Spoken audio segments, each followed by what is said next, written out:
We as the youth have taken an initiative of playing a big role in the integration of the East African community in order to revive the theme and set up a clear focus towards the development of Africa in general, but beginning with the East African community. So we had two phases. The first phase, which collapsed, which had three nations, which was Tanzania, Kenya, and Uganda. And now we have a second phase.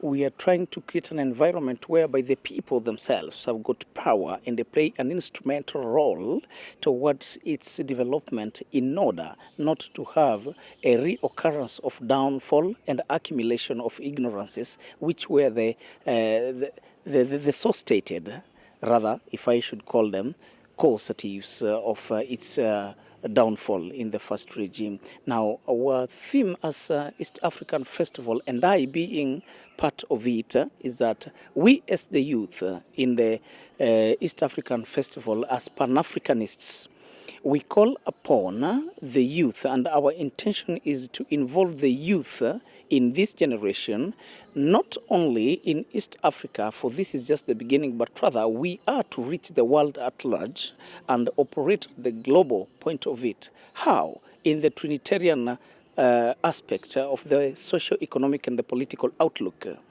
Politically, the youth have a voice to reshape that which was not done within the first regime of the East African community. Now, in the new phase of the East African Festival, the aspect which was mainly targeted to be unity, however much it might operate. We have got different ethnic communities in Africa and in East Africa, but we can still have pluralism of culture operating in the central operant perspective of unity in diversity.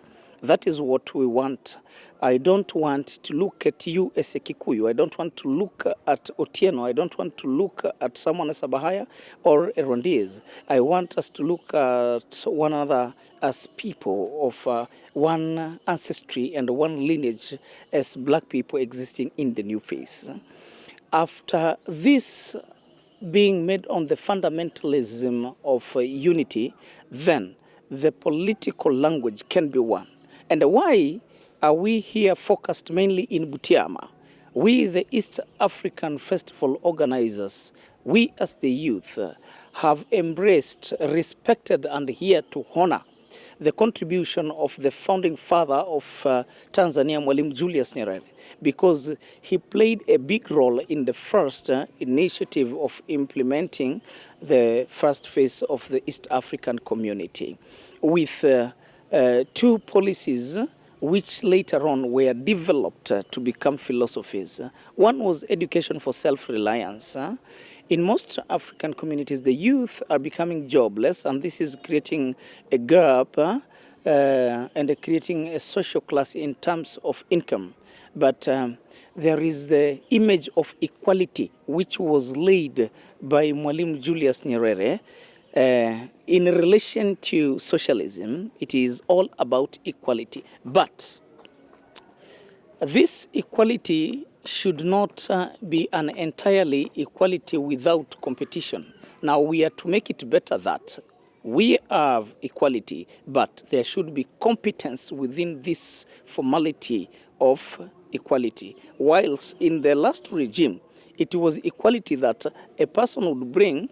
That one who does not work also depends to get equal share as the one who produced. But now we are making it better, especially in the East African Festival. We want the youth, we want to speak to the youth. And I don't see why a Somali wouldn't come and sell whatever he or she has. I wouldn't mind going to Sudan and interacting with the youth in Somali for the betterment of two of us, or rather all the parties which are involved in it. This is integrity, this is virtue, this is value, which the youth must embrace. And then, as a youth, they have a great role to play in this, so that within a specific interim of time, the manifestation will manifest and become positive. So we, as the East African Mashariki Festival, we are very proud of you. We are very much humbled to say thank you very much for the ideologies which you take forth to the space of the interaction and the encounter with the world at large on what we are doing. And we expect to have a broader, or rather a wider program and scale come next year and as we proceed to go on. But we, again, as the East African Festival organizers, we the youth, we are to have our accord which we shall have, which is integration of the East African community, submitted thereafter this, but we are still to fix the date and submit it to the East African Parliament at large.